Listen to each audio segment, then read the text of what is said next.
इस वीडियो में हम बात करेंगे एक ऐसे कार्टून की जो सबसे बेस्ट है, वी बेयर बीज। स्टार्ट से लेके एंड तक की पूरी कहानी, चार्ली का पास्ट और कैसे तीनों ग्रिजली बेयर, पांडा बेयर और आइस बेयर मिले थे, कैसे सबके अलग अलग ड्रीम्स, विजन्स और पर्सनैलिटीज थी और कैसे ये तीनों इंसानों की दुनिया में एक बोलने वाले एनिमल्स की तरह जीते हैं। कहानी की शुरुआत होती है एक अंधेरी अनजान जगह से, जहाँ तेज बारिश हो रही होती है और एक छोटा सा ब्राउन बियर एक पेड़ पर फंसा होता है। फायर फाइटर आते हैं और उसे बचा लेते हैं। वो बियर सेफ महसूस करता है और फायर फाइटर का हाथ पकड़ लेता है। फायर फाइटर सोचता है ये छोटा भालू यहाँ ऊपर कैसे पहुँच गया, शायद उसे छोड़ दिया गया हो या फिर वो अपने मम्मी पापा से बिछड़ गया हो या फिर उनके साथ कुछ बुरा हुआ हो। थोड़े टाइम बाद वो छोटा बियर बड़ा हो जाता है और एक इंसानी फैमिली के साथ रहने लगता है। अजीब बात यह है कि वो बोल भी सकता है। ग्रिजली बियर असल में उस फैमिली का हिस्सा नहीं था, बल्कि वो एक कॉमेडी शो में एक्टर था। बिना बताए एक नया बच्चा शो में आ जाता है और उसकी जगह ले लेता है। ग्रिजली को धीरे धीरे पता चलता है कि वो फैमिली असली नहीं थी, लेकिन फिर भी वो उनके साथ रहने की कोशिश करता है, पर आखिरकार उसे रिप्लेस कर दिया जाता है। तभी ग्रिजली डिसाइड करता है कि अब उसे निकलना पड़ेगा और कहीं उसे एक रियल फैमिली ढूंढनी पड़ेगी। अब दूसरी जगह की कहानी, एक छोटा सा पांडा बेयर एक चिड़ियाघर में बंद था। क्योंकि वो बात कर सकता था, उसे लैब रेट की तरह ट्रीट किया जाता था। वो खाने की चीजें एक वैन से दिया करते थे। गार्ड्स ने देखा कि पांडा बेयर उदास और अकेला है, तो उन्होंने उसे एक पांडा टॉय दिया जिसे वो अपना दोस्त मानने लगा। एक दिन पांडा बेयर ने ग्लास से देखा कि बाहर एक दूसरी दुनिया है जो उसकी दुनिया से बहुत अलग है। उसे टीवी में दिलचस्पी होने लगी और वो डिसाइड करता है अब मुझे भागना है। वो वैन से निकल जाता है और गार्ड्स उसे नहीं पकड़ पाते। वो अपने टॉय को गुड बाय बोलता है और एक असली फैमिली ढूंढने निकल पड़ता है। अब आते हैं आइस बियर की कहानी पर। उसकी स्टोरी सबसे ज्यादा इमोशनल और हार्ट ब्रेकिंग है। नॉर्थ पोल में एक छोटा सा बियर दिखता है जो शायद अपनी फैमिली से बिछड़ गया है या फिर शायद उसके मम्मी पापा को मार दिया गया होगा। वो छोटा बियर खाने की तलाश में भटक रहा होता है। तभी उसे एक टेंट दिखता है। वो अंदर चला जाता है और बिना कुछ समझे वहाँ का आदमी उसे मारने की कोशिश करता है, लेकिन उस आदमी को चोट लग जाती है और आइस बियर उसकी हेल्प करता है। उस इंसान ने फिर डिसाइड किया कि वो आइस बियर को अपने पास रखेगा और इंसानों की दुनिया की हर चीज उसे सिखाएगा। आइस बियर को एक बॉक्स छूने से मना किया गया था, लेकिन फिर भी उसने कर दिया।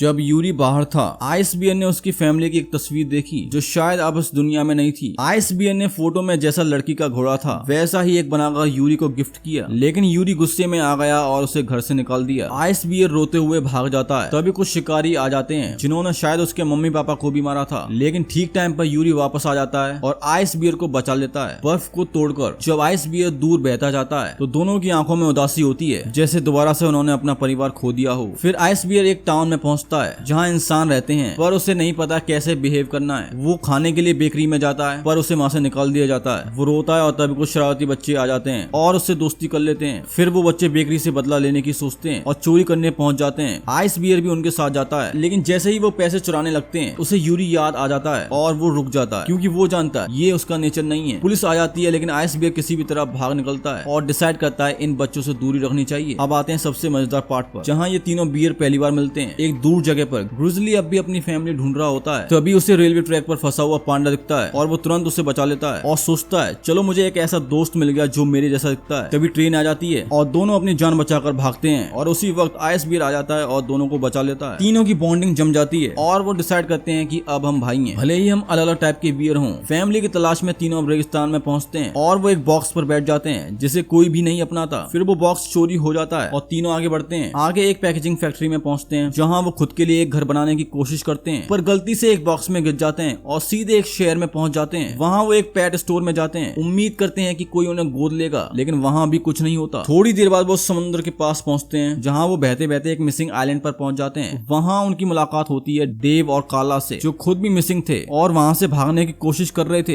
एक प्लेन की क्रैश में उन्हें एक इन्फ्लेटेबल बोट मिलती है जिसे डेव छुपाने की कोशिश करता है, लेकिन बियर्स वो बोट ले लेते हैं और काला के साथ सेल करने लगते हैं। लेकिन बीच समुद्र में काला को रेस्क्यू मिल जाता है और वो बियर्स को छोड़ के चली जाती है। फिर बियर्स बहते बहते जापान के किनारों तक पहुंच जाते हैं और वहां से एक प्लेन पकड़ते हैं स्वीडन जाने के लिए, जहां प्लेन को भी लगभग तबाही कर देते हैं सिर्फ पैनकेक्स खाने के लिए। एक इंसानों की दुनिया में एडजस्ट करने की कोशिश करते हुए उन्हें एक $100 का नोट मिलता है, पर उन्हें नहीं पता कि इसके साथ करना क्या है, तो वो उसे फैमिली जैसा ट्रीट करने लगते हैं, ना कि पैसे की तरह। इसके बाद कुछ और एडवेंचर होते हैं और फिर उन्हें मिलता है एक रोबोट जो फ्यूचर प्रेडिक्ट कर सकता है। वो कहता है कि तीनों को साथ ही रहना पड़ेगा, तभी उनकी लाइफ लंबी और हैप्पी होगी। बियर्स फिर सीखते हैं एक दूसरे के ऊपर चढ़कर चलना, बास्केटबॉल खेलते हैं और जीतते भी हैं। वो स्कूल ज्वाइन करते हैं, पेपर बॉय बनते हैं, यहाँ तक कि मैक्सिको में रेसलिंग भी करते हैं। एक अमीर आदमी उन्हें खरीद लेता है जब वो एक पेट ऑक्शन में पहुंचते हैं, क्योंकि अब वो बोर हो गया था स्टफ्ड एनिमल से। बियर्स वहां से भागने की कोशिश करते हैं और उसके बाद उन्हें किंग कॉन्ग से मदद लेनी पड़ती है, एकदम मूवी की तरह। आखिरकार वो आदमी उन्हें छोड़ देता है और एक प्लेन गिफ्ट कर देता है ताकि वो ट्रेवल कर सकें। फिर वो बीच पर पहुंचते हैं और एक सैंड हाउस बनाते हैं, सोचते हैं यही हमारा परमानेंट घर होगा। लेकिन फिर एक बड़ी लहर आकर घर को बहा ले जाती है। कुछ एपिसोड्स बाद हम देखते हैं कि बियर्स अब इंसानी दुनिया के साथ थोड़े ज्यादा घुल मिल चुके हैं। एक एपिसोड में एक मम्मी ट्रक से गिर जाती है तो वो उसे म्यूजियम वापस देने जाते हैं, लेकिन पता चलता है वो तो नकली थी और बस मूवी के लिए थी। दिन बीतते हैं और बियर्स बड़े हो जाते हैं, बिना घर के और गरीब। एक दिन उन्हें मिलता है एक लकी एम्यूलेट जिसे वो जादुई समझते हैं। उन्हें लगता है ये हमें घर दिला सकता है, पर वो एम्यूलेट एक रकून चुरा लेता है, जिससे पकड़ते पकड़ते वो एक जंगल में पहुंच जाते हैं और वहां उन्हें मिलती है एक गुफा और वहीं डिसाइड करते हैं अब से यही हमारा घर होगा। कुछ एपिसोड्स में दिखाया जाता है कि वो ये घर भी खोने वाले होते हैं, क्योंकि इंसान वहां एक टेलीकॉम टावर बनाना चाहते हैं, लेकिन बियर्स प्रोटेस्ट करते हैं और प्रूव कर देते हैं ये घर बहुत टाइम से हमारा है। इस घर में रहते हुए और थोड़ी फाइनेंशियल स्टेबिलिटी मिलने के बाद सिटी से कुछ नए कैरेक्टर्स भी कहानी में आते हैं, जैसे नोम नोम, एक घमंडिक वाला जो अपने व्यूज के पीछे पागल रहता है और हमेशा बियर्स का फायदा उठाता है। फिर आती है क्लोई, एक छोटी कोरियन लड़की जिसके पास कोई दोस्त नहीं होता क्योंकि वो शाय होती है और उसकी सेल्फ स्टीम भी लो होती है। वो एडवेंचर टाइम की बहुत बड़ी फैन होती है, जैसे कि हम पहले सीजन में उसे देखते हैं टीवी पर। बियर्स उसकी हेल्प करते हैं फ्रेंड्स बनाने में, एक पार्टी करवाकर लोगों को बुलाते हैं, लेकिन क्लोई का पापा नहीं चाहता था कि वो बियर्स के साथ फ्रेंड्स बने, पर बाद में उसका मन बदल गया क्योंकि उसे लगता है बियर्स अच्छे हैं और उसकी छोटी बेटी के लिए पॉजिटिव इन्फ्लुएंस बन सकते हैं। अब बात करते हैं चार्ली की। चार्ली एक डरावना छुपा काबरा है जो जंगलों में छुपकर रहता है। बियर्स पहली बार उसे मिलते हैं सीजन 1 के 13वें एपिसोड में, जब लोगों के बीच अफवाहें फैलती हैं कि जंगल में कोई अजीब प्राणी घूम रहा है। फिर एक दिन वो सच में उनके घर में घुस जाता है और धीरे धीरे पता चलता है वो इतना भी डरावना नहीं है। शुरुआत में बियर्स को उससे अजीब लगता है, लेकिन फिर वो अच्छे दोस्त बन जाते हैं। चार्ली के लिए इंसानी दुनिया में एडजस्ट करना काफी मुश्किल होता है क्योंकि उसे कैमरे बिल्कुल पसंद नहीं, पर फिर भी वो खुद को डिस्गाइज करके छिपकर जीने की कोशिश करता है। अब थोड़ा सा चार्ली का पास्ट भी जान लेते हैं। साल 1913, मैक्सिकन डेजर्ट। चार्ली दुनिया में दोस्त की तलाश में भटक रहा था, तभी उसे एक आदमी दिखता है जो बेहोश पड़ा होता है। वो उसे उठाकर एक पुराने घर में ले जाता है, लेकिन फिर पता चलता है वो आदमी एक झूठा चोर और छुपा काबरा हंटर गैंग का मेंबर होता है। चार्ली किसी तरह उनसे बच निकलता है और उस आदमी को भी बचा लेता है क्योंकि बाकी हंटर्स उसे मारना चाहते थे। वैसे बाय द वे छुपा काबरा एक रियल लेजेंड है जिसे कहा जाता है कि वो खून पीता है, खासकर जानवरों का, और ये स्टोरी अमेरिकन फोकलोर में काफी फेमस है। एक और छुपा काबरा भी शो में आता है जो विलन होता है और बियर्स को नुकसान पहुंचाता है। अब बात करते हैं टेप्स की। वो चार्ली को पकड़ने के पीछे पागल है क्योंकि उसने उसे पहली बार बचपन में देखा था। एक दिन वो जंगल में आग में फंस जाती है और चार्ली आकर उसे बचा लेता है। उस दिन के बाद से टेप्स उसका पीछा करना छोड़ देती है। आखिरी कुछ एपिसोड्स में दिखाया जाता है कि दोनों मिलकर एक एडवेंचर पर जाते हैं उसके डॉग को बचाने और धीरे धीरे बहुत अच्छे दोस्त बन जाते हैं। अब बात करते हैं कुछ बियर्स के अजीब पड़ोसियों की और बाकी क्रेजी एडवेंचर्स की। नेबर्स वाले एपिसोड में कुछ नए पड़ोसी आते हैं जो शुरू में तो बड़े अच्छे लगते हैं, लेकिन बाद में बियर्स को शक होता है कि ये लोग ग्रिजली बियर को मारना चाहते हैं। बाद में पता चलता है कि बियर्स गलत थे, वो कपल असल में वुड स्कल्पचर आर्टिस्ट थे, लेकिन फिर भी कई लोगों का मानना है कि शायद वही लोग ग्रिजली के पेरेंट्स को मार चुके हैं क्योंकि वो एक यूनिक टॉकिंग बियर था। एक एपिसोड में बियर्स को उनके घर से बाहर निकाल दिया जाता है क्योंकि वो इधर डेंजरस डिक्लेयर कर दिया जाता है। फिर वो नया ठिकाना ढूंढने निकलते हैं, लेकिन कहीं एडजस्ट नहीं हो पाते। आखिर में वो फिर से अपनी पुरानी गुफा में लौट आते हैं। इसके बाद कहानी में आता एक नया दुश्मन, कबूतर गैंग, जिन्हें ग्रिजली बियर गलती से आजाद कर देता है बिना ये जाने कि वो एक खतरनाक गैंग है। बाद में वही गैंग उसे मारने की कोशिश करती है। फिर पुलिस आती है और उन कबूतरों को दोबारा जेल में डाल देती है, लेकिन वो फिर वापस आते हैं hot boss hot sauce episode में ग्रिजली से बदला लेने के लिए। इस बार पुलिस बियर्स से कोलैब करना चाहती है कबूतरों को पकड़ने के लिए, पर असल में वो पूरा प्लान कबूतरों का ट्रैप होता है। बियर्स किसी तरह बच निकलते हैं और आखिरकार उन कबूतरों को फिर से जेल भेज देते हैं। अगले कुछ एपिसोड्स में एक रोबोट आता है जो बियर्स को हटाने की कोशिश करता है। ग्रिजली को ब्रेसेस लगते हैं और वो एक विलेन बन जाता है जो पूरी दुनिया को तबाह करने का सोचता है। फिर हम आइस बियर का एक सीक्रेट साइड भी देखते हैं जब वो रात में अपने क्लीनिंग रोबोट के साथ बाहर निकलता है और एक स्ट्रेंजर से मिलता है जो शायद कुछ इलीगल कर रहा था। आइस बियर का रोबोट कुछ लोग चुरा लेते हैं जो रोबोट से फाइट करवाते हैं रिंग में। आइस बियर को भी उस रिंग में डाल दिया जाता है, लेकिन वो सारे रोबोट्स को हरा देता है। एक एपिसोड में आइस बियर के सिर पर चोट लगती है और वो एकदम बदला हुआ घमंडी और खतरनाक बन जाता है, लेकिन फिर दोबारा सिर पर चोट लगती है और वो फिर से नॉर्मल हो जाता है। और हाँ, एक एपिसोड में बियर्स के पॉप ग्रुप मॉन्स्टर एक्स से मिलते हैं पांडा के बर्थडे पर। कुछ ज्यादा खास नहीं होता, लेकिन मॉन्स्टर एक्स के साथ वो इंटरेक्शन काफी कूल था। Full fan movements. सीरीज के आखिरी एपिसोड में असल में एक मूवी थी जो 2020 में रिलीज हुई थी। इसमें दिखाया गया कि बियर्स को ट्रायल या जेल में भेजा जाता है। उनकी हरकतों की वजह से एजेंट ट्रॉट को लगता है कि ये बियर्स इंसानों के लिए खतरा है, इसलिए वो उन्हें लॉक कर देता है। बियर्स जेल से भागने का प्लान बनाते हैं और कनाडा की ओर निकल पड़ते हैं। रास्ते में उन्हें लगता है कि बहुत सारे लोग अब उनके दोस्त हैं, लेकिन जैसे ही वो बॉर्डर पर पहुंचते हैं उन्हें रोका जाता है क्योंकि उनके पास पासपोर्ट नहीं होता। पांडा और ग्रिजली में झगड़ा हो जाता है क्योंकि ग्रिजली ने ही बोला था कि पासपोर्ट की जरूरत नहीं नहीं होगी। अचानक एजेंट ट्रॉट दोबारा आता है और तीनों को अगवा करके अलग अलग कर देता है। ग्रिजली अकेला बैठा होता है, गिल्ट में डूबा हुआ, ये सोचते हुए कि ये सब उसकी गलती है, लेकिन फिर वो डिसाइड करता है कि हार नहीं माननी है। वो जेल से भागता है, अपने भाइयों को बचाता है और तीनों मिलकर एजेंट से लड़ते हैं। इस फाइट के दौरान एक बड़ी आग लग जाती है। फिर सारे बियर्स एक साथ मिलकर एक सीढ़ी बनाते हैं ताकि हेलीकॉप्टर तक पहुंच सकें और भाग सकें। एजेंट ट्रॉट शायद बस उन्हें टेस्ट कर रहा था, क्योंकि ये तीनों बाकी बियर्स से अलग थे। वो बोल सकते थे, सोच सकते थे, और कौन जाने शायद वही बंदा था जिसने पांडा को बचपन में कैद रखा था। जो भी हो, thank you all so much for watching. ये थी वी बेयर बीस्ट की पूरी कहानी स्टार्ट से एंड तक। अगर पसंद आया हो तो चैनल को सब्सक्राइब जरूर करना। मिलते हैं अगली वीडियो में। Bye bye.